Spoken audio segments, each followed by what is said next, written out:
Hello दोस्तों, NI legal में आपका स्वागत है। जैसा कि आप जानते हैं कि हम एक श्रृंखला चला रहे हैं जिसमें हम विभिन्न विभिन्न क्षेत्रों के जो हमारे एडवोकेट अधिवक्ता बंधु हैं उनका इंटरव्यू लेते हैं, जो अनुभवी अधिवक्ता ऑलरेडी जो है वो फील्ड में और काम कर रहे हैं। तो उनके माध्यम से हम आपको सरल भाषा में कानून की जानकारी देना चाहते हैं। इसका उद्देश्य है कि आप कानून को समझें और आपके अगर कोई केस आपका या कोई भी आपका मामला चल रहा है, मान लीजिए किसी भी न्यायालय में विचाराधीन है या आप जानकारी है तो कोई नॉलेज बढ़ाने है तो जो है वीडियो देखना चाहते हैं, तो इसके माध्यम से आप जो है वरिष्ठ और हमारे अनुभवी अधिवक्ताओं की बातों को समझ सकें। और अगर आपकी कोई क्वेश्चन है या प्रश्न है तो आप उसको जो है हमारे माध्यम से वकील साहब से पूछ सकें। तो आज हमने आमंत्रित किया है हमारे एफटी मामलों के वरिष्ठ अधिवक्ता मिस्टर धर्मवीर सिंह साहब का। ये बहुत कई सालों से जो है वो अपनी सेवाएं जो है वो लीगल फील्ड में देते आ रहे हैं। मेनली आपका कार्यस्थल जो है वो लखनऊ एफटी जो कोर्ट है वहाँ पे है, और इसके अलावा भी आप देश के विभिन्न एफटी सेंटर्स में कोर्टों में आपका आना जाना रहता है। तो शुरू करते हैं वकील साहब के साथ में। वकील साहब आपका स्वागत है। बहुत बहुत धन्यवाद। वकील साहब, सबसे पहले तो आप ये बताइए कि जब ऑलरेडी देश में सिविल कोर्ट्स और माननीय हाई कोर्ट, माननीय सुप्रीम कोर्ट मौजूद हैं, तो उस कंडीशन में ये एफटी का गठन कब हुआ, क्यों हुआ और इसकी क्या प्रासंगिकता है? जैसे कि हम लोग सभी जानते हैं कि भारत एक बहुत प्रोग्रेसिव कंट्री है और आज हम चौथे नंबर की इकोनॉमी है। चौथे नंबर की इकोनॉमी होने के साथ साथ हम सामरिक दृष्टि से भी बहुत मजबूत हैं। हमारी इंडियन एयरफोर्स, इंडियन आर्मी और इंडियन नेवी को मिला के 14-15 लाख की फोर्स है। तो इन 14-15 लाख लोगों फोर्सेस का बहुत ढेर सारे ग्रीवियंसेस होते हैं। जी। उन ग्रीवियंसेस को सॉर्ट आउट करने के लिए जल्द से जल्द उनको रिलीफ मिल सके, इसके लिए आर्म फोर्स ट्रिब्यूनल एक्ट 2007 के तहत आर्म फोर्स ट्रिब्यूनल का गठन हुआ जी, जिसकी प्रिंसिपल बेंच दिल्ली में है, रीजनल बेंच एक लखनऊ में है, चंडीगढ़ में है, गुवाहाटी में है, कोची में है। इस तरीके से 5-6 और रीजनल बेंच हैं जो कि प्रिंसिपल बेंच के अंडर में काम करती हैं। तो मोटा मोटा ऐसा समझा जाए कि ये इसके जो कोर्ट्स होती हैं वो मतलब किसी पर्टिकुलर राज्य में ना होके देश के विभिन्न कई राज्यों को मिलाकर एक कोर्ट बनाई गई है। बिल्कुल बिल्कुल बिल्कुल। क्योंकि ये डिस्ट्रिक्ट कोर्ट या हाई कोर्ट की तरह नहीं है, बल्कि ये क्वासी जुडिशियल बॉडी है जो कि सारे फौजी जो हमारे देश के विभिन्न प्रांतों से आके इस सेवा में आते हैं उनको एक सुविधाजनक रिलीफ मिल सके, इसलिए इंडियन गवर्नमेंट ने रीजन्स में बांट रखा है और उस हिसाब से इन बेंचेस का इस्टेब्लिशमेंट है। तो जैसे कि प्रथम लेवल पे मान लीजिए कोई मामला आता है किसी फौजी भाई का, तो वो कैसे अपील करता है और कहाँ पे करता है, उसके बाद वो कहाँ जाता है, इस तरह से थोड़ा सा समझाइए। दिक्कतें जो ग्रीवियंसेस हैं फौजी भाई की, वो एयरफोर्स का हो या नेवी का हो, वो प्रमोशन से संबंधित होती है और 90% केसेस में डिसेबिलिटी से संबंधित होती है। इतने कठिन परिस्थितियों में नौकरी करने के बाद 15 साल 20 साल नौकरी करने के बाद किसी न किसी तरीके की शारीरिक कमी उत्पन्न हो जाती है। बिल्कुल। उस शारीरिक कमी के उत्पन्न हो जाने के बाद सोल्जर को मेडिकली ग्रेड डाउन करके उसको डिस्चार्ज कर दिया जाता है पेंशन और अन्य से सुविधाएं देते हुए। परंतु डिसेबिलिटी का एक प्रावधान है कि अगर किसी फौजी का 20% डिसेबल मान लिया जाता है फॉर लाइफ, तो उसको डिसेबिलिटी पेंशन की सुविधा मिलती है। बिल्कुल। उससे संबंधित समस्याएं ज्यादा हैं एफटी में।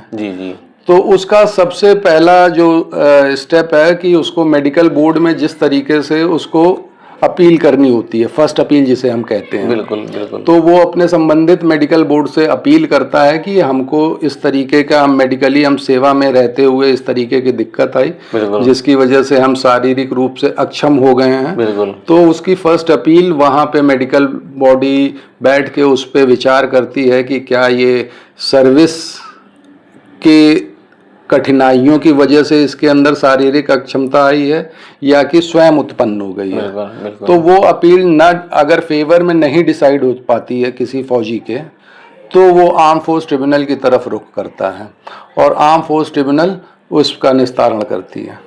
मतलब मोटा मोटा ये समझा जाए कि जब कोई फौजी भाई हमारा निवृत्त हो जाता है, रिटायर्ड हो जाता है, तो उसके बाद जो मामले होते हैं ज़्यादातर मामले वो होते हैं, और साथ में जो ड्यूरिंग जो है अभी जॉब में है, मान लीजिए जो कार्य कर रहे हैं, इनके भी मामले होते हैं। और किस प्रकार के होते हैं? ड्यूरिंग जॉब के मामले इस तरीके के होते हैं कि उनको प्रमोशन बेनिफिट नहीं मिल पा रहा है जैसा वो डिजर्व करते हैं, या किसी तरीके का कोई इंक्रीमेंट नहीं मिल पाया है किसी रेड एंट्री या ब्लैक एंट्री होने की वजह से, बिल्कुल, या किसी तरीके का, चूंकि आर्मी बहुत डिसिप्लिन्ड फोर्स है, अगर आप किसी तरीके के डिसिप्लिनरी एक्शन के तहत इनको रेड एंट्री या ब्लैक एंट्री मिलती है, तो उसके तहत उस तरीके से जब वो उनको लगता है कि हमारे साथ किसी भी तरीके का ज्यादती हुई है, तो वो आर्म फोर्स ट्रिब्यूनल में आके समक्ष अपना परेशानी रखते हैं और आर्म फोर्स ट्रिब्यूनल उसका समाधान करती है। अच्छा, इसका जैसे मान लीजिए प्रदेश का कोई, मान लीजिए उत्तर प्रदेश का कोई फौजी भाई है जिसका निवास स्थान उत्तर प्रदेश से है, तो क्या इसका जो ट्रिब्यूनल्स का वर्गीकरण होता है वो इसी आधार पे होता है, या कोई भी फौजी भाई किसी देश के किसी भी ट्रिब्यूनल में जाकर अपना केस अपना दाखिल कर सकता है? बहुत बढ़िया सवाल आपने पूछा। जी जी जी। ये प्रिंसिपल बेंच में पूरे इंडिया से कहीं इंडिया का निवासी है और वो आर्म फोर्सेस में नौकरी कर चुका है, जी जी, तो वो प्रिंसिपल बेंच में दाखिल कर सकता है। जी जी। दूसरी कंडीशन ये है कि वो जहाँ का निवासी है, जी जी, वो वहाँ के रीजनल बेंच में अपना मुकदमा कर सकता है। अच्छा, अथवा अथवा जी, अथवा या तो उसने लास्ट सर्विस जहाँ पे करी है, जी जी, वो वहाँ पे कर सकता है। मतलब अगर वो मान लीजिए कि जम्मू कश्मीर में पोस्टेड है, हाँ, तो वहाँ की रीजनल बेंच में तो वो रीजनल वहाँ भी कर सकता है, और वरना जहाँ का निवासी वहाँ भी कर सकता है। ठीक है।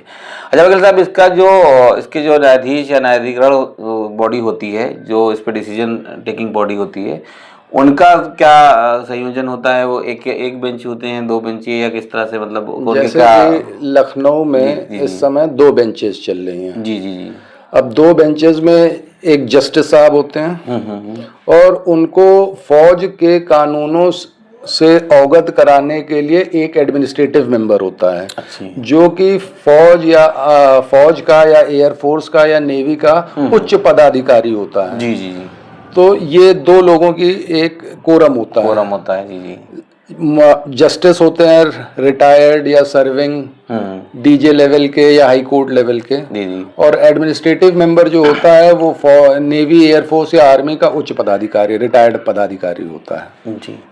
तो ये जो अभी लखनऊ में एफटी कोर्ट का कार्यालय है, तो इसमें कौन कौन से प्रदेशों के निवासी यहाँ पर अपना मुकदमा डाल सकते हैं? उत्तर प्रदेश, संपूर्ण उत्तर प्रदेश के निवासी यहाँ पे कर सकते हैं। जी जी। उत्तराखंड के निवासी यहाँ पे कर सकते हैं। अच्छा अच्छा। अच्छा वकील साहब, इसको अगर यहाँ पे किसी डिसीजन को चैलेंज करना है, तो इसके बाद में कहाँ पे जाना होता है? आर्म फोर्स ट्रिब्यूनल के अपील आप हाई कोर्ट में कर सकते हैं। हाई कोर्ट में कर सकते हैं, ठीक है। अगर हम एफटी कोर्ट में मान लीजिए किसी फौजी भाई को ये लग रहा है कि उसको डिले हो रहा है और उसको न्याय मिलने में देरी हो रही है, तो इसकी भी क्या अपील हाई कोर्ट में की जा सकती है या डायरेक्शन लिया जा सकता है? आर्म फोर्स ट्रिब्यूनल का जो स्थापना का मूल उद्देश्य ही यही था कि फौजी भाइयों को त्वरित समाधान दिया जाए। बिल्कुल। अमूमन ऐसा होता नहीं है कि यहाँ मुकदमे लंबित रहे, जी जी, अति शीघ्र निस्तारण करने का पूरा प्रयास रहता है आर्म फोर्स ट्रिब्यूनल का। जी जी। और इस तरीके की परेशानी या शिकायत आज तक सुनने को नहीं। तो ये मैनुअल के हिसाब से कितने दिन के अंदर निस्तारण होना चाहिए मामले का? मैनुअल के हिसाब से निस्तारण का इस तरीके का कुछ भी प्रावधान नहीं है कि कोई समय सीमा बाधित कर रखा हो, लेकिन यह है कि अमूमन कोई भी मुकदमा साल, 1.5 साल, 2 साल में निस्तारित हो जाता है। जैसा कि वकील साहब ने बताया कि अपने अनुभव के आधार पर, क्योंकि ये लगातार कोर्ट की प्रोसीडिंग को देखते रहते हैं, केस भी करते रहते हैं, तो ही 2 साल केसों का निस्तारण कर दिया जाता है, जो जाहिर सी बात है कि सिविल न्यायालय या बाकी न्यायालयों की तुलना में काफ़ी तेजी ही इसको कहा जाएगा, तेजी कहा जाएगा। और चूंकि ऑलरेडी वहाँ पर केस बहुत ज़्यादा पेंडिंग है, तो ये बहुत ही अच्छा कदम है कि इस तरह से जो है एक सेगमेंट अलग करके और उनका जो है उस संबंधित मामलों को एक ट्रिब्यूनल बना दिया गया है, और जो कि अपना प्रभावी ढंग से कार्य कर रहा है, और जिसमें फौजी भाइयों को अपने न्याय की व्यवस्था सुनिश्चित ऑलरेडी है। बहुत अच्छा तरीके से वकील साहब समझा रहे हैं। आप लोग बीच बीच में अगर जो है आपको वीडियो के बीच में कहीं भी कुछ लगता है कि कोई क्वेश्चन आपका है, और अगर वीडियो के अंत में भी आपको ये लगे कि नहीं आपका क्वेश्चन कुछ था और शायद हम उसको ना पूछ पाएँ, तो आप कमेंट के माध्यम से या जो हेल्पलाइन नंबर दिया जा रहा है इसके माध्यम से आप हमसे पूछ सकते हैं। वकील साहब की अगली मीटिंग में वकील साहब को इस क्वेश्चन को अवगत करा दिया जाएगा और आपका उनसे उत्तर लेकर आपको सूचित भी कर दिया जाएगा। तो आप निश्चिंत रहें इसके लिए और वीडियो को देखते रहें। ये वकील साहब अच्छा एक चीज़ और बताइए कि जैसे कि इसमें क्या कोई फौजी भाई स्वयं भी अपने केस को प्रोसीड कर सकता है या उसको एडवोकेट की ज़रूरत है, और अगर एडवोकेट की ज़रूरत है तो उसकी महत्ता क्या है? बिल्कुल, स्वयं भी मुकदमे में वो इन पर्सन अपीयर होके अपना मुकदमा स्वयं भी लड़ सकता है। जी जी जी। अपनी प्रैक्टिस में मैंने कई ऐसे फौजी भाइयों को जी जी देखा है अपना मुकदमा स्वयं लड़ते हुए, और बहुत बेहतरीन तरीके से लड़ते हैं। जी। और वकील को हायर करने का सिर्फ एक उद्देश्य ये रहता है कि हम उसकी एक्सपर्टीज लेना चाहते हैं, क्योंकि अमूमन हम उतने एक्सपर्ट नहीं होते हैं, हम उतने यूज टू नहीं होते हैं कोर्ट की प्रोसीडिंग्स को लेके, कानून को लेके, कोर्ट को रवैये को लेके। तो हम एक एक्सपर्टीज हायर करते हैं, जैसे कि हमें अगर खांसी हो गई, जुकाम हो गई, तो हम डॉक्टर के पास जाते हैं, या किसी भी तरीके की कोई बीमारी हो गई तो हम डॉक्टर के पास जाते हैं, ना कि किसी मेडिकल स्टोर से दवा लेके खा लेते हैं। उसी तरीके से वकील को हायर करना सिर्फ उसकी एक्सपर्टीज हायर करते हैं। अथवा आप स्वयं भी अपना मुकदमा इन पर्सन अपीयर कर सकते हैं, उसमें आपको पूरी आज़ादी है, आपको संवैधानिक अधिकार है आपका। अमूमन एक व्यक्ति या एक फौजी भाई जब भी केस को फाइल करता है तो उसका क्या इसमें कोर्ट फीस से लेके थोड़ा सब समझाएं कि उसकी लगभग एक अमूमन खर्चा के तौर पे, इसमें एडवोकेट फीस शामिल नहीं है, वो कितना हो जाता है लगभग कुछ? कोर्ट की फीस बहुत नॉमिनल है। जी जी। वो डिपेंड करता है कि कितनी पार्टीज हैं। जी जी। तो कोर्ट की फीस अमूमन 250 से 500 से अधिकतम नहीं रहती है। मतलब बहुत ही नॉमिनल खर्चे में आप अपना केस जो है वो यहाँ ला सकते हैं और आगे प्रोसीड कर सकते हैं। मतलब अब इसमें क्या कंपनसेशन, जैसे कंज्यूमर्स कोर्ट में होता है कि कंपनसेशन का भी प्रावधान होता है, या जो लीगल वे जो होते हैं आपके खर्चे उनको भी कोर्ट कभी कभी कंज्यूमर फोरम की दिलवाती है उसको, तो क्या ऐसा भी इसमें प्रावधान है कि जो आपको मानसिक क्षति हुई है या जो है आपको कुछ दिक्कतें और सामना करना पड़ा है इसमें? इस तरीके का नहीं है जी। आर्म फोर्स ट्रिब्यूनल किसी तरीके का, वो कंज्यूमर कोर्ट का जो आप उदाहरण दे रहे हैं, वहाँ पे किसी तरीके का कोई कंज्यूमर नहीं है। बिल्कुल। देश सेवा में किसी ने अपने समय दिया। जी जी। और इंडियन गवर्नमेंट उसकी बहुत इज्जत करती है। जी जी। फिर भी अगर किसी कारणवश सिस्टम की कुछ लूप होल्स की वजह से वो रिलीफ, वो सुविधाएं किसी फौजी को नहीं मिल पा रही है, आर्म फोर्स ट्रिब्यूनल उस सुविधा को उस फौजी तक पहुंचाने का एक माध्यम है। जी। किसी तरीके का कोई कंपनसेशन नहीं। जैसे मिसाल तौर पे 2020 में किसी फौजी भाई को मान लीजिए कि एक 5 लाख रुपए उसको पेंशन के या इस तरह से जुड़े हुए किसी भी चीज़ के मिलने थे, जो जाके 2025 में कोर्ट के ऑर्डर से मिल रहे हैं, तो क्या उसमें उसका ब्याज या कुछ इस तरह की चीज़ें जुड़ती हैं या उतने ही अमाउंट मिलती है? बिल्कुल ब्याज जुड़ती हैं। अच्छा, ब्याज वो कोर्ट के डिस्क्रिप्शन पे है कि वो कितना ब्याज रखती है, पर ब्याज जरूर जोड़ के दे। कोर्ट के विवेकानुसार जो है, जो भी कोर्ट उस पर फैसला ले वो उसको जोड़ सकती है। अरे साहब, एक बहुत बेसिक क्वेश्चन बहुत ही मेरे जहन में काफ़ी देर से जो गूंज रहा है कि आज आपने आपने खुद आपने LLB कर रखी है और आप जो है चाहते तो किसी और भी फील्ड में जा सकते थे, किसी और जो है लीगल की तमाम फील्डों, जैसे कि आप क्रिमिनल में या सिविल में भी आप जा सकते थे, तो आपने ये पर्टिकुलर AFT ट्रिब्यूनल का ही क्यों क्षेत्र चुना आपने? इसका थोड़ा बताएं आप।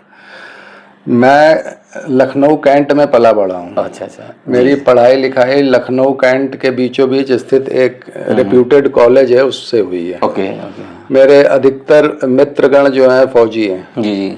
मैं जहाँ पे रहता हूँ उसमें से 95% लोग फौज से हैं। जी जी।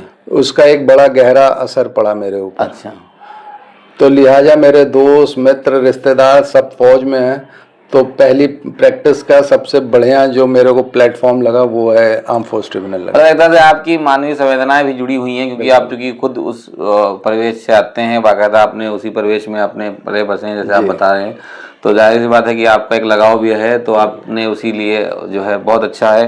वकील साहब बहुत ही व्यक्तिगत तौर पे मैं इनको जानता हूँ कि बहुत अच्छे तरीके से जो है ये अपना कार्य करते हैं और काफ़ी अच्छे वकीलों में से गिने जाते हैं।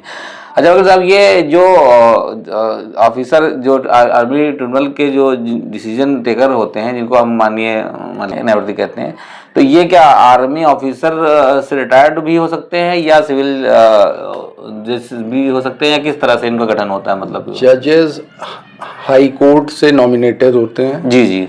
वो डिस्ट्रिक्ट जज लेवल के होते हैं। हाई कोर्ट के भी जस्टिस हो सकते हैं। जी जी।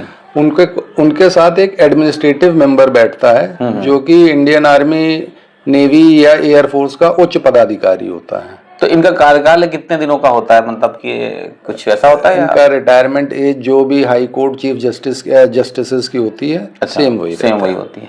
अच्छा, और साहब इसमें क्या कोई आम आदमी भी चाहे तो केस दाखिल कर सकता है? आम आदमी मतलब ये चूंकि आर्म फोर्स ट्रिब्यूनल है, जी जी, तो ये तो ज़रूरी है कि उसका फौज से या एयरफोर्स से या नेवी से किसी न किसी तरीके के उसने सर्विस दी हो।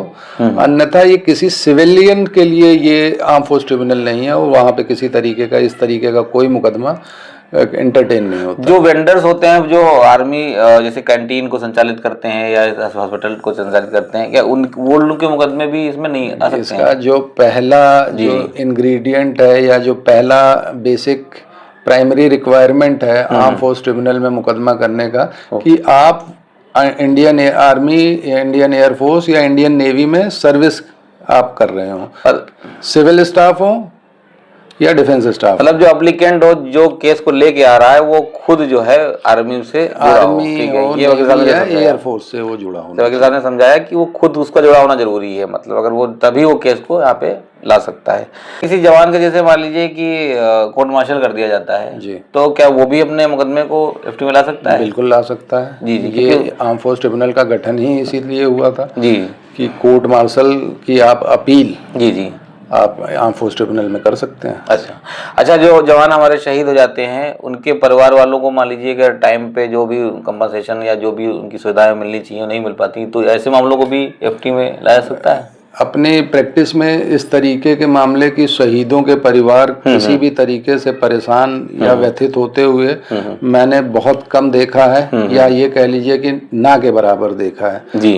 तो शहीदों के परिवारों का भारत सरकार किसी भी तरीके से कोई परेशानी उन्हें होने नहीं देती है। बिल्कुल बिल्कुल, बहुत अच्छी बात है, होना भी नहीं चाहिए, क्योंकि जाहिर सी बात है जवान ही से ही हम लोग के देश की शान बान है, और उनको हर तरह की सुविधाएं मिलना भी बहुत ज़रूरी होता है। बहुत विषम परिस्थितियों में वो लोग जो है देश की सेवाएं करते हैं, तो उनको सुविधाएं भी मिलनी चाहिए। बिल्कुल। अच्छा वकील साहब, जैसे मान लीजिए कोई मिलिट्री का कोई भी मिलिट्री में कार्य करने वाला व्यक्ति है, चाहे किसी भी पद में है, अगर वो अपना केस को खुद प्रोसीड करने में सक्षम नहीं है ड्यू टू कोई उसकी बीमारी है या कोई दिक्कत है, या खुद भी जो है वो फिजिकल रूप से जो है वो कोर्ट में नहीं अपेयर हो सकता है, तो क्या लिबर्टी होती है कि उनके किसी परिवारजन उनके मामले को आगे बढ़ाए और उनके माध्यम से?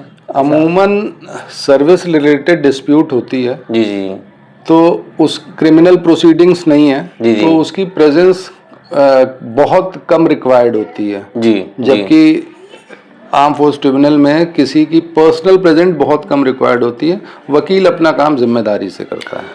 अगर किसी मतलब फौजी भाई को ऐसा लगता है कि उसका मतलब प्रमोशन होना चाहिए था, जैसे आपने पहले ही बताया, और वो नहीं हो पा रहा है, तो अगर वो केस एफटी में लेके आता है, तो क्या उसके नौकरी पे भी कुछ असर पड़ सकता है कि उसके जो ऑफिसर्स हैं वो उसको अन्यथा लें इस चीज को?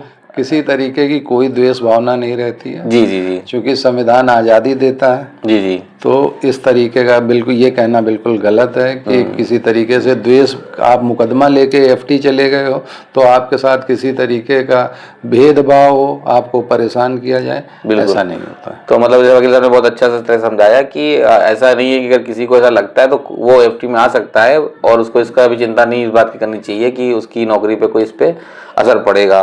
वकील साहब, इसमें जो इसकी लड़ाई कानूनी होती है, उसमें कौन कौन सी चीज़ों की ज़्यादा मतलब कि प्रमुखता से उनको जो है कोर्ट कंसिडर करती है या उसको वैल्यू देती है, तो और ऐसे क्या क्या चीज़ें हैं साक्ष्य के तौर पे, या ऐसे क्या चीज़ें हैं जिनको किसी आर्मी पर्सन को अगर केस दाखिल करते वक्त उसको सुनिश्चित करना चाहिए कि उसके पास वो चीज़ें हों, तो थोड़ा उसको बताइए। आर्म फोर्स ट्रिब्यूनल में जो भी ग्रीवियंसेस हैं वो डिसेबिलिटी के ज़्यादातर हैं, प्रमोशंस के ज़्यादातर हैं, अन्यथा कोर्ट मार्शल वगैरह के डिसेबिलिटी से अगर तुलना करें तो बहुत ही कम है। जी जी क्योंकि डिसिप्लिन्ड फोर्स है जी जी इंडियन आर्मी, एयरफोर्स और नेवी। तो जो फौजियों को जो ध्यान रखना ये चाहिए कि वो किसी भी तरीके की कोई कार्रवाई होती है तो उसका एक प्रॉपर प्रोसीडिंग्स है जी जी और सब कुछ ऑन पेपर है। जी जी तो उन पेपर्स का ख्याल रखें, उन पेपर्स का ध्यान रखें, उन पेपर्स को संभाल के रखें जो कि उनके भविष्य में काम आ सकता है। जैसा कि आपने एक और चीज़ बताई कि एफटी से जुड़े मामलों को अगर आगे जाना है तो हाई कोर्ट में आप ले जा सकते हैं, तो जाहिर सी बात है इसके बाद आप हाई कोर्ट के मामले से आप सुप्रीम कोर्ट भी जा सकते हैं। जी बिल्कुल बिल्कुल जा सकते बिल्कुल। हैं। अच्छा वकील साहब, इसमें जैसे वकील साहब जो फौजी हमारे भाई हैं उनके जो परिवार के लोग जो है अमूमन और भी किसी तरह के मामले को सामने लेके आते हैं। मान लीजिए आपने कुछ चीज़ें बता दी जैसे कि उनसे पेंशन से रिलेटेड उनके मामले हो गए, उनके गवर्न से रिलेटेड मामले हो गए, उनके जॉब के प्रमोशन से रिलेटेड मामले हो गए। इसके अलावा आपने और भी अपनी सेवा के दौरान देखा है कि कुछ मामले और अलग तरीके के भी आते हैं। कई बार क्या हो रहा है कि जब से पिछले कुछ सालों में 1 रैंक 1 पेंशन हो गया है। जी जी तो कई फौजी भाइयों की पेंशनर्स की मृत्यु हो गई इस बीच। जी जी तो वो 1 रैंक 1 पेंशन वाली बेनिफिट वो फैमिली पेंशन में नहीं आ पाई है। जी जी तो उससे शहीद कह लीजिए या उन फौजी को जो रिटायर्ड होने के बाद जो ज़्यादा दिन तक जीवित नहीं रह पाए तो उनको फैमिली को बहुत परेशानियां हैं। तो उससे संबंधित कुछ दिक्कतें हैं जो आर्म फोर्स ट्रिब्यूनल में आती हैं। जी बिल्कुल। अच्छा, ये जो एफटी का डिसीजन होता है ये क्या बाध्यकारी होता है या ये एक सलाह के तौर पे होता है? बाध्यकारी होता है, मतलब इसको इम्प्लीमेंट करना ही इम्प्लीमेंट है, इसका एग्जीक्यूशन फाइल हो जाती है। अगर एग्जीक्यूशन फाइल नहीं, एग्जीक्यूशन पे काम नहीं तो कंटेम्प्ट हो सकता है। जाहिर सी बात है कि जो भी इससे जुड़े जिम्मेदार लोग हैं सेना के, उन पे कंटेम्प्ट हो सकता है अगर वो इसको एग्जीक्यूशन में नहीं ले जाते हैं। अच्छा, इसमें वकील साहब एक चीज़ और बताइए कि जैसे बाकी जगहों पे कई ट्रिब्यूनल्स में भी और माननीय हाई कोर्ट में भी कई ऐसा हो रहा है कि ज़्यादा चीज़ें ऑनलाइन प्रोसीडिंग पे जा रही हैं। आप केस को देख सकते हैं, केस की नेक्स्ट डेट समझ सकते हैं, और केस के में कितना क्या क्या हुआ वो प्रोग्रेस भी आप देख सकते हैं, उसका जजमेंट ऑर्डर भी आप देख सकते हैं। तो क्या इस तरह तर्ज पे एफटी में भी इस चीज़ को इम्प्लीमेंट किया जा रहा है या अभी ऑफलाइन व्यवस्था ही चल रही है? एफटी ने कोरोना काल से जी बिल्कुल सब कुछ ऑनलाइन उपलब्ध है जी। यहाँ तक कि वकील दिल्ली, मुंबई, मद्रास या कहीं अन्य स्थान से भी अपनी डेट के दिन बहस कर सकता है। बिल्कुल। एफटी की अपनी वेबसाइट है, ऑफिशियल वेबसाइट है, उसमें कंप्लेनेंट या प्लेंटिफ कह लीजिए या एप्लीकांट कह लीजिए, वो अपना सारी कार्रवाई कोर्ट की वो देख सकता है। सारे ऑर्डर्स समय समय पे अपलोड्स होते रहते हैं, डेट वाइज सारे ऑर्डर्स अपलोड होते रहते हैं। तो बिल्कुल पारदर्शी है, ऑनलाइन है, ऑनलाइन सब कुछ हो सकता है। मतलब अगर कोई सेना का जवान ऑलरेडी ड्यूटी कर रहा है कहीं पे भी तो वो मतलब आई थिंक वीसी के माध्यम से या जो है कॉन्फ्रेंसिंग के माध्यम से भी कोर्ट प्रोसीडिंग में जुड़ सकता है। कोर्ट प्रोसीडिंग में वो सेना के मतलब किसी तरीके का वो जवान नहीं जुड़ सकता, वकील के माध्यम से वो जुड़ सकता है। वकील के माध्यम से उसको अपनी बात आगे जो है वो रख सकता है। अपने ऑर्डर्स वगैरह वो ऑफिशियल आर्म फोर्स ट्रिब्यूनल की ऑफिशियल वेबसाइट है, उस पर जाके वो देख सकते हैं। और जैसा वकील साहब ने पहले ही बता दिया कि आना जो है फिजिकली रूप से बहुत कम केस मतलब जरूरत पड़ती है, नॉर्मली बाध्यकारी नहीं होता। वकील साहब के माध्यम से भी वो केस ऑलरेडी कंटिन्यू रहता है जी। और उसमें जो है कोई दिक्कत नहीं आती है। तो क्योंकि ये लिबर्टी मतलब ये देखते हुए दी गई है कि सेना का जवान है तो काम कर रहा है कहीं विषम परिस्थितियों में किसी राज्य में या कहीं जो है दूर सुदूर जगह पे उसकी पोस्टिंग है और हो सकता है कि वो ना आ पाए केस के दौरान, तो उसको लिबर्टी माननीय कोर्ट के द्वारा जो है दी जा रही है। ठीक है वकील साहब, एक चीज़ बताइए, कोई आप तो केस बहुत देखते रहते हैं, आपके पास आते भी रहते हैं केस का तमाम, तो क्या ऐसा कोई आपने केस देखा जो बहुत ही मार्मिक तौर पे आपको लगा कि जिसमें आपको थोड़ा आपके विचार को जो है थोड़ा बदला, कि कुछ चीज़ों में सुधार आपको लगा कि होना चाहिए था, और या कुछ ऐसा मतलब कोई उदाहरण देके समझाएं थोड़ा? शुरुआती दौर की मेरी वकालत थी जी जी जी जी। मनीष नाम का एक बच्चा आया जी, वो आर्म फोर्स ट्रिब्यूनल में ही उससे मेरी मुलाकात हुई जी जी जी। वो जाट रेजिमेंट का था जी जी। और वो छुट्टियां काट के वापस उसने रिपोर्ट किया कश्मीर में जी जी। कश्मीर से ऊपर उसकी कहीं पोस्ट थी, उसको वहाँ पे जाना था क्योंकि बहुत अधिक बर्फबारी हो रही थी, तो उसको 10 दिन 15 दिन की छुट्टी बढ़ाते हुए उसको वापस भेज दिया गया। जी जी जी। वापस आने के बाद वो किसी कार्य से जा रहा था जहाँ पे उसका एक्सीडेंट हो गया। जी जी जी। तो उसका दाहिना हाथ खराब हो गया। ओ। 5 साल कुछ महीने की उसकी एक्टिव सर्विस थी। हम्म। ये आर्म फोर्स ट्रिब्यूनल में हमने इसका मुकदमा किया जी जी जी। और वहाँ से हमें रिलीफ नहीं मिली, जी जी। परंतु उस लड़के का दुख दर्द इतना था हम्म। कि आज वो सिक्योरिटी गार्ड की नौकरी कर रहा है। दुख ये हुआ कि 5 साल की एक्टिव सर्विस करने के बाद, 25 साल 30 साल के होने के बाद, वो बंदा जब शारीरिक रूप से अक्षम हो गया है तो वो साथ नहीं मिला उसके सिस्टम का, उसके सर्विस का, उसके ऑर्गेनाइजेशन का। ये मुझे बड़ा पीड़ा देती है। वो आज भी मेरे टच में रहता है, लेकिन शर्मिंदा होता हूँ कि मैं उसके लिए कर नहीं पाया। वकील साहब ने बहुत ही मार्मिक उदाहरण दिया वाकई में कि जो है ये बहुत ही बड़ी बात है किसी भी इंसान के लिए कि वो इस तरह से मतलब उसके साथ ऐसा हो जाए। और वकील साहब की भी बड़ी अजीब व्यवस्था से कह लीजिए, कुछ भी कह लीजिए, कि ये बहुत ही कोशिश करने के बावजूद भी उसके साथ में मतलब जो सिस्टम से जो जस्टिस मिलना चाहिए था वो इनको कहीं दिल में इनके कसक है कि वो चीज़ होनी चाहिए थी। जाहिर सी बात है कि वकील जो है अपने क्लाइंट का मामले को प्रोसीड करता है, आगे उसको रखता है, अपनी ईमानदारी से उस चीज़ को जो है बढ़ाता है, कोशिश करता है कि हर पहलू को, हर चीज़ों को उसको वो समाहित करे, कोर्ट को बताए, अपडेट करे। लेकिन इसके बावजूद भी वकील सर्वोपरि नहीं होता। जाहिर सी बात है कि उसको भी ऑर्डर फॉलो करने होते हैं, सामने की जो भी बेंच है उसका, और कभी कभी बेंच का जो डिसीजन होता है वो जाहिर सी बात है सभी को मानना पड़ता है। हालांकि उसके जो तरीके ऊपर हैं कि उसे आप जा सकते हैं, तो इसके बावजूद भी वकील ही कभी कभी ऐसे, बहुत मैंने इंटरव्यू में देखा है, जो वकील साहब ने तो बहुत ईमानदारी से काम किया, लेकिन उसमें कहीं ना कहीं जो है वो चीज़ों को वो जिस हिसाब से होनी चाहिए थी वो नहीं हो पाई। हालांकि इसको किसी का गुण या किसी का दोष तरह कह के नहीं कह सकते हैं, क्योंकि ये बहुत ही एक तरह से मानवीय संवेदना वाला विषय है। और कोर्ट ने क्या देखा, क्या समझा, क्या उसने उस चीज़ को अर्थ लिया या उसके हिसाब से क्या डिसीजन रहा, ये बहुत ही ऑर्डर में तो बहुत सारा समग्र रूप से नहीं झलक सकता है, क्योंकि जाहिर सी बात है ऑर्डर तो कुछ पन्नों का ही होता है, लेकिन उसके पीछे जो क्या मनोदशा है जज साहब की कि वो क्यों कर रहे हैं, क्या कर रहे हैं, ये तो एक्सप्लेन नहीं किया सकता है। लेकिन ये है कि जाहिर सी बात है, जैसे कि इन्होंने बताया कि उदाहरण बहुत ही मार्मिक था। वकील साहब, अच्छा आपको क्या लगता है कि जैसे कि इस क्षेत्र में आप एक जैसे युवा वकील जो हैं, जो इस चीज़ में आना चाहें, अगर आना चाह रहे हैं, तो उनको आप मतलब क्या प्रेरणा देंगे, उनको क्या सलाह देंगे और उनको क्या मार्गदर्शन के तौर पे बताएंगे कि क्या वो करें और क्या ना करने इस दौरान, अगर वो इस क्षेत्र में आते हैं तो? वकालत के क्षेत्र में आप आए हैं। जी जी। तो आर्म फोर्स ट्रिब्यूनल एक बहुत आपके लिए बहुत बढ़िया अपॉर्चुनिटी है। एक चूँकि आप कैंट में आएंगे तो आपका मन ऐसे ही प्रसन्न हो जाता है, वहाँ की सुंदरता देख के, वहाँ का वातावरण देख के, वहाँ का अनुशासन देख के। फिर फौज के बिल्कुल करीब में ही आपका आर्म फोर्स ट्रिब्यूनल है, लखनऊ बेंच की बात कर रहा हूँ। जी। तो वहाँ पे बहुत माहौल बहुत बढ़िया है वहाँ पे जी। प्रोसीडिंग्स बहुत फास्ट है। कोर्ट में बहुत ज्ञानी वकील लोग हैं जिनसे आप कुछ सीख सकते हैं, पढ़ सकते हैं। और सबसे अच्छी बात यह है कि पूरा दिन नहीं लगता यहाँ पे। जी। एग्जैक्ट पंक्चुअलिटी पे कोर्ट अपने टाइम से बैठती है, अपना काम करती है, टाइम पे लंच होता है, टाइम से। अच्छी लाइब्रेरी है।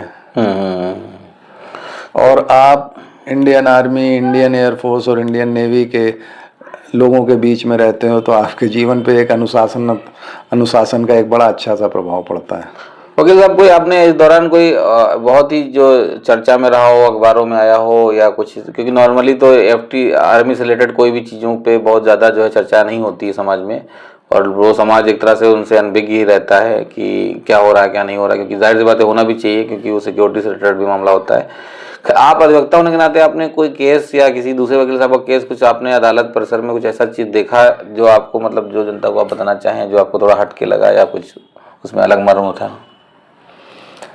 ज़्यादातर समस्याएं जो हैं आर्म फोर्स ट्रिब्यूनल में हो सर्विस रिलेटेड होती हैं। तो जैसा क्रिमिनल में कुछ बड़ा ही हाँ, अनोखा हो सकता है या कुछ बड़ा एडवेंचरस होता है, उस तरीके का कोई मामला होता नहीं है नहीं, नॉर्मल, बिल्कुल सही बात है। क्योंकि सर्विस का मामला है, किसी को डिसेबिलिटी नहीं मिली, किसी को प्रमोशन नहीं मिला, बिल्कुल, तो एक थोड़ा सा मोनोटोनस रहता है। अब क्रिमिनल की वकालत में होता है कि उसने मारा तो कैसे मारा, तो बहुत ज्यादा वो फिल्मों में हम लोग उसी प्रोसीडिंग्स को देखते हैं, तो वो उतना मजेदार नहीं होता है। आर्म फोर्स ट्रिब्यूनल या किसी भी सर्विस के कोर्ट में आप बैठेंगे तो वो उतना मजेदार होता नहीं है। बिल्कुल वकील साहब बहुत ही वास्तविक तरीके से जो कि एक्चुअल में हो रहा है वो बता रहे हैं, क्योंकि जाहिर बात है उनको इसका एक्सपीरियंस है, वो देखते हुए आ रहे हैं, तो ऐसी कोई चीज़ वो बताएंगे भी नहीं कि जो नहीं हो रही है और वो बता दें। तो जो होता आ रहा है तो इसमें वो आपको अपना उदाहरण प्रस्तुत कर रहे हैं। तो वकील साहब बहुत ही अच्छा लगा आपसे बात करके, बहुत ही आपने ज्ञानवर्धक, और आई थिंक इसमें नॉर्मल पब्लिक जो है या सिविलियंस जो है उनको बहुत ही कम जानकारी होगी इस लाइन में, क्योंकि उनको मतलब ही नहीं पड़ता है इस सब चीज़ों का, और शायद बहुतों को पता भी ना हो कि इस तरह कोई ट्रिब्यूनल भी है जो आर्मी फौजी भाइयों के लिए जो है काम कर रहा है। और आपने ये भी बहुत अच्छी तरीके से समझाया कि अगर कोई युवा वकील आना चाहे इस लाइन में तो वो सेवा भाव से आए, और उसको जैसे कि आपका खुद का एक्सपीरियंस है कि आप चूँकि वहीं पले बढ़े हैं, तो आपने इसीलिए इसी ट्रिब्यूनल में अपनी सेवा को जारी रखा और आप लगातार लगे हुए हैं, क्योंकि आपका भी कहीं ना कहीं कनेक्शन भी वहाँ से जुड़ा हुआ है। तो उसमें सिर्फ और सिर्फ मतलब यहाँ पे ग्लैमर और पैसा के चक्कर में इस मतलब एडवोकेट की इस लाइन में, इस फील्ड में जो सब फील्ड कही जाएगी उसमें आप ना आए, और सेवा भाव अगर आपकी प्राथमिकता हो तो ही आप आएँ।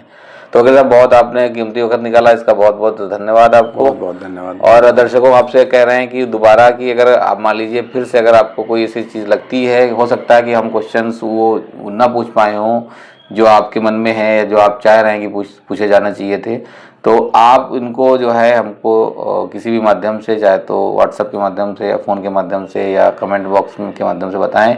अगर ज़रूरी हुआ तो वकील साहब के साथ में एक हम लाइव चैट भी रख लेंगे, लाइव सेशन भी रख लेंगे, और उसमें वकील साहब का कोई, अगर आपका कोई मामला है तो आप डिस्कस करना चाहते हैं तो आप कर सकते हैं। हमारा उद्देश्य यही है कि कानून को बिल्कुल सरल भाषा में लोगों तक पहुँचाया जाए, इसको सिंप्लीफाइड किया जाए, अन्यथा मुकदमेबाजी में होने वाली पीड़ा को से लोगों को बचाया जाए। इसीलिए हम जो है कोशिश कर रहे हैं कि अनुभवी वकीलों को उनका इंटरव्यू लें और उनसे आपकी बातों को उनसे सरल भाषा में पूछें, बिना कोई कानूनी दांव पेच के, बहुत ज़्यादा जो है भारी भरकम शब्दों के, ताकि आप आसानी से उसको समझ सकें और मैसेज क्लियर हो सके। तो आप हम लोग का प्रयास कैसा लगा आपको, इसके बारे में आप कमेंट बॉक्स में ज़रूर बताएं। उम्मीद है कि आपको मिलते हैं दूसरे नए वीडियो से। धन्यवाद।